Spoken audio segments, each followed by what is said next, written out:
Madalas mag-isa nakikinig ng musikang ginagawa ko. At sa aking pag-iisa nakita ko yung halaga ko bilang tao. Madalas mag-isa nakikinig ng musikang ginagawa ko. At sa aking pag-iisa nakita ko yung halaga ko bilang tao. Nawala at naligaw sariling isip, magmula nung ikaw na yung panaginip. Sariling lagi ko sa'yo na pinipilit mong mahalin, kaso di mo ko naiisip. Kaya mabuting umalis at nawala ka, nakawala sa sitwasyong walang pag-asa, na mabago ang ugalit pagsasama netong relasyon nating puno ng drama. Ngayon may kanya-kanya tayong paraan para sumaya, para kahit paano gumaan yung dala-dala. Ganito pala pakiramdam pag nagmamahal, medyo masaya na masakit pag tumatagal. Kahangalan kapag pumasok sa isang relasyon, kapag nagmamahal ka lang na merong limitasyon. Pagmamahal mong nakabase lamang sa sitwasyon, sa kagipitan handang iwan ng iyong karelasyon. Madalas mag-isa nakikinig ng musikang ginagawa ko. At sa aking pag-iisa nakita ko yung halaga ko bilang tao.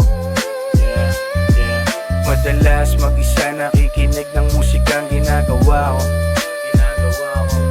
At sa aking pag-iisa nakita ko yung halaga ko bilang tao. At ang talino mo masyado, galing ng ginawa mo. Pinalabas mo nga ko lang yung masama sa tao. Ako yung dahilan ng pagbabago, habang hindi nila alam mga ginagawa mo. Palihim na ginagago, lantarang tinatago ang ating relasyon sa ibang tao. May dahilan naman kung ba't ganyan ginagawa mo. Ang kaso para sa akin yung rason di makatao.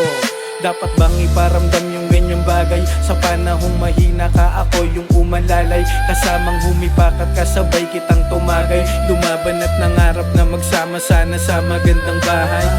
Kaso di na mangyayari dahil sa hilig mong umibig sa ibang lalaki. Handa mong ibigay agad lahat at magpadali. Di ka para sa akin, para ka sa kalye. Madalas mag-isa nakikinig ng musikang ginagawa ko. At sa aking pag-iisa nakita ko yung halaga ko bilang tao.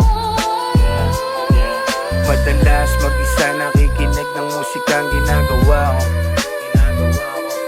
At sa aking pag-iisa nakita ko yung halaga ko bilang tao. At ang talino mo masyado, galing ng ginawa mo. Pinalabas mo nga ko lang yung masama sa tao. Ako yung dahilan ng pagbabago, habang hindi nila alam mga ginagawa mo. Palihim na ginagago, lantarang tinatago ang ating relasyon sa ibang tao. May dahilan naman kung ba't ganyan ginagawa mo. Ang kaso para sa akin yung rason di makatao.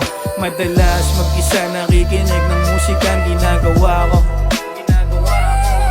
At sa aking pag-iisa nakita ko yung